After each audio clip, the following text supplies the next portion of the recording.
Sir, സംസ്ഥാനത്ത് ഡെങ്കിപ്പനി, Nipah, shigella, എലിപ്പനി, മലേറിയ, അമീബിക് മസ്തിഷ്ക ജ്വരം തുടങ്ങിയ പകർച്ചവ്യാധികൾ വർദ്ധിച്ചു വരുന്ന സാഹചര്യത്തിൽ രോഗപ്രതിരോധ പ്രവർത്തനങ്ങൾക്ക് ആരോഗ്യവകുപ്പ് പുതിയ ദിശാബോധവും ശക്തമായ ഏകോപന സംവിധാനവും ഒരുക്കിയിരിക്കുകയാണ്.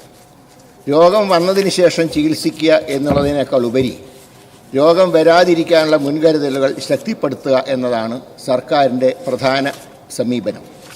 ഇതിനായി ആരോഗ്യവകുപ്പ്, തദ്ദേശ സ്വയംഭരണ സ്ഥാപനങ്ങൾ, ഭക്ഷ്യസുരക്ഷാ വകുപ്പ്, മൃഗസംരക്ഷണ വകുപ്പ്, ജലവിഭവ വകുപ്പ്, വിദ്യാഭ്യാസ വകുപ്പ് എന്നിവയുടെ സംയോജിത പ്രവർത്തനങ്ങൾ ഉറപ്പാക്കിയിരിക്കുകയാണ്.